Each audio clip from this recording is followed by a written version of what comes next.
विदर्भ प्रांताचे 53वे अधिवेशन नुकतेच नागपूरमध्ये आयोजित करण्यात आले। या उद्घाटन सोहळ्यात महाराष्ट्राचे मुख्यमंत्री देवेंद्र फडणवीस यांनी दीपप्रज्वलन करून कार्यक्रमाची सुरुवात केली। यावेळी विदर्भ प्रांताचे मंत्री पायल किन्नाके, आशिष चव्हाण, स्वागत समिती अध्यक्ष वीरेंद्र कुकरेजा, स्वागत समिती सचिव आशिष उत्तरवार, महानगर अध्यक्ष अभय मुदगल आणि भगिनी दुर्गा भर उपस्थित होते। मुख्यमंत्री फडणवीस यांनी आपल्या उद्घाटन भाषणात विद्यार्थी परिषदेच्या कार्यकर्त्यांबद्दल सकारात्मक विचार व्यक्त केले। सामान्यातल्या सामान्य विद्यार्थ्यांमध्ये असामान्य गुण निर्माण करण्याचे कार्य हे विद्यार्थी परिषद करत असल्याचे त्यांनी सांगितले। एकेकाळी कार्यकर्ता म्हणून माझ्या समोर असलेल्या विद्यार्थ्यांना ऐकणारा मी आज इथे संपूर्ण कार्यकर्ता म्हणून संबोधित करण्यासाठी आलो हो। राष्ट्र प्रथम हे कार्यकर्त्यांचे ध्येय असावे असे त्यांनी एबीव्हीपीच्या कार्यकर्त्यांना प्रोत्साहित केले।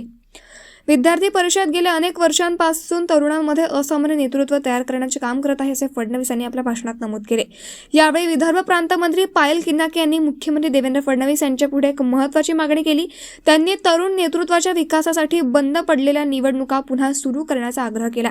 या कार्यक्रमाने विदर्भ प्रांतातील तरुण नेतृत्वासाठी नवीन दिशा दाखवली आणि याच्यावर चर्चा सुरू आहे। अतिशय आनंद आहे की विदर्भ प्रांताच्या अधिवेशनाच्या उद्घाटनाची संधी मला मिळाली।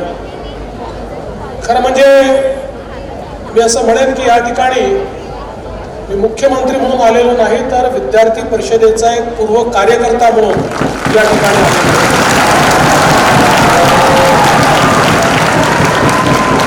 कधी काळी अधिवेशनामध्ये तुमच्यासारखा समोर बसून वक्त्यांना ऐकणारा एक कार्यकर्ता म्हणून विद्यार्थी परिषदेमध्ये घडत गेलो आणि त्यातून आज या स्थानापर्यंत पोहोचलो। विद्यार्थी परिषदेचं सगळ्यात मोठं जर काही योगदान असेल तर सामान्यातल्या सामान्य विद्यार्थ्यामध्ये असामान्य नेतृत्वाचे गुण तयार करणं हे विद्यार्थी परिषद करत असते।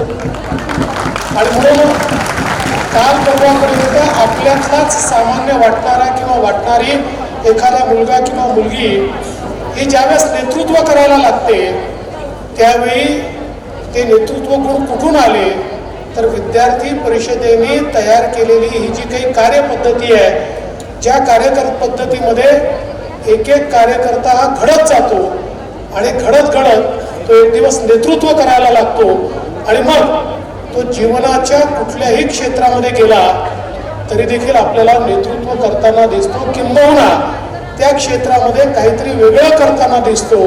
हे खरं म्हणजे विद्यार्थी परिषदेचं एक मोठं योगदान आहे।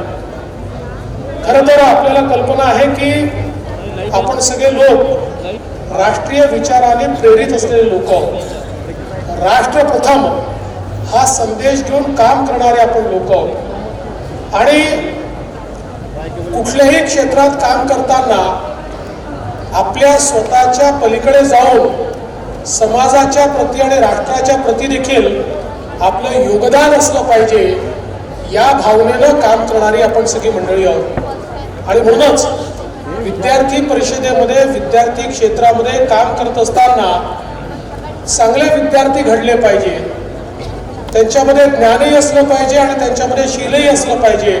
अशा प्रकारचे विद्यार्थी घडले पाहिजेत ज्यांनी समाजाचा आणि देशाचा देखील विचार केला पाहिजे। अशा प्रकारचे विद्यार्थी घडले पाहिजेत। या हेतूनं विद्यार्थी परिषदेचं काम हे सातत्यानं चालतं।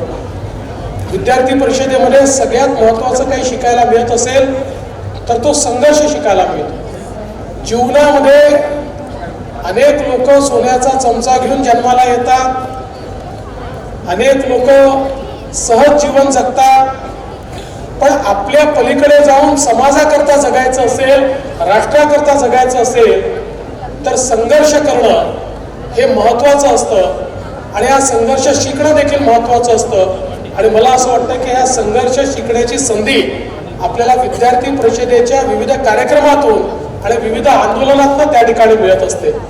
मगाशी त्याचा उल्लेख झाला, काश्मीरचं आंदोलन जे विद्यार्थी परिषदेने केलं होतं, खरं म्हणजे ज्या काळामध्ये काश्मीरमध्ये कोणी जाऊ शकत नव्हतं आणि आतंकवाद्यांनी स्पष्टपणे सांगितलं होतं की लाल चौकावर भारताचा तिरंगा झेंडा आम्ही लावू देणार नाही, आणि त्यावेळेचं जे काही देशातलं शासन होतं हेही इतकं दुर्बल होतं की तेही 15 ऑगस्ट 26 जानेवारीला लाल चौकावर भारताचा तिरंगा लावत नव्हतं. अशा काळामध्ये अखिल भारतीय विद्यार्थी परिषदेने सांगितलं की जर सरकार लावणार नसेल तर आम्ही लाल चौकावर जाऊन तिरंगा लावू. आणि हजारो विद्यार्थी त्या ठिकाणी लाल चौकाकडे निघाले. मला आजही आठवतं की आम्ही सगळे जम्मूला पोहोचलो. दुसऱ्या दिवशी सकाळी जम्मू उधमपूरला गेलो आणि उधमपूरला ज्यावेळेस सांगितलं की याच्या पुढे आता गाड्या जाणार नाहीत, बसेस जाणार नाहीत आणि सांगितलं की पायी पायी आता आपल्याला लाल चौकाकडे जायचं आहे. खरं म्हणजे एक प्रकारे अशक्यप्राय अशा प्रकारची गोष्ट होती. पण कोणीही प्रतिप्रश्न विचारला नाही. सगळे लोक आपल्या हातामध्ये झेंडे घेऊन आणि त्या ठिकाणी भारत माता की जय म्हणत म्हणत लाल चौकाकडे कूच करू लागले. शेवटी BSFला आणि मिलिटरीला थांबवावं लागलं आणि सांगावं लागलं आम्हाला तुम्हाला तिथे जाऊ देता येणार नाही, पण आम्ही तुम्हाला शब्द देतो की आम्ही त्या ठिकाणी तुमचा झेंडा लावू. आणि तो झेंडा शेवटी आपण त्यांना सुपूर्द केला नाही, दिल्लीमध्ये येऊन देशाच्या प्रधानमंत्र्यांना सुपूर्द केला. आणि एक प्रकारे पहिलं हे आंदोलन झालं. आणि त्याच्यानंतर आपल्यापैकी अनेकांना कदाचित इतिहास माहिती असेल की मुरली मनोहर जोशीजींच्या नेतृत्वात जे भारतीय जनता पक्षाचं आंदोलन झालं त्या आंदोलनामध्ये पहिल्यांदा लाल चौकामध्ये तिरंगा झेंडा लागला. पण लाल चौकात तिरंगा झेंडा लावण्याची सुरुवात आणि मूर्तमंत्र कोणी केली असेल तर ती विद्यार्थी परिषदेने केली.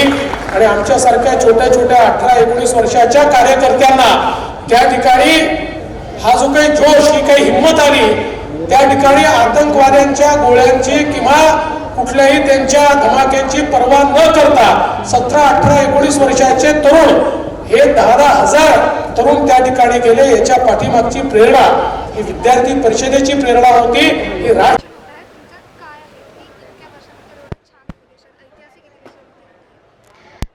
नमस्कार. पायल किनाके, अखिल भारतीय विद्यार्थी परिषद विदर्भ प्रांत नवनिर्वाचित मंत्री किंवा पुनर्निर्वाचित मंत्री म्हटलं तरी चालेल.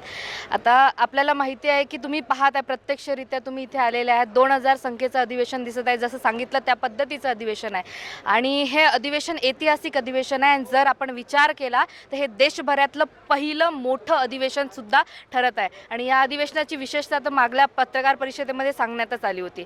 तसे पाहता झिरो फूड वेस्ट आणि तुम्ही जर सगळं पाहिलं वातावरण जर बघितलं इथे पर्यावरण म्हणजे प्लास्टिकचा कुठेही उपयोग केला गेलेला नाही आहे. सगळं म्हणजे पर्यावरणाला पूरक असं वातावरण इथे निर्माण केलं गेलेलं आहे. आणि छात्रशक्तीला राष्ट्रवादी आणि राष्ट्राच्या विचारांना जोडण्याचं विजन या माध्यमातून आपण देण्यात येणार. आज जो अखिल भारतीय विद्यार्थी परिषदेमध्ये जो स्टॉल लागलेला आहे तो अमरावतीच्या हनुमान व्यायाम प्रसारक मंडळाच्या माध्यमातून लागलेला आहे.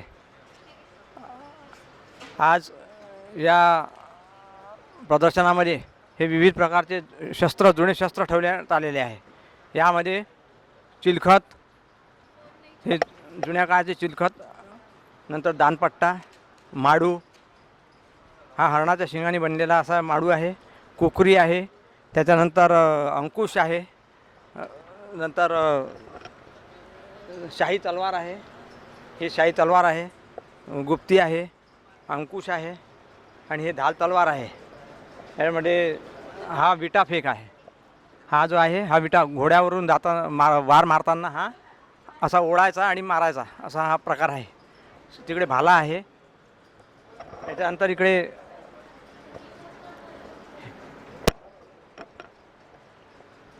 ह्या जुने पारंपरिक खेळामध्ये, भारतीय व्यायाम खेळामध्ये डंबेल्स, जोडी, लेझिम, हे ढाल तलवार आहे.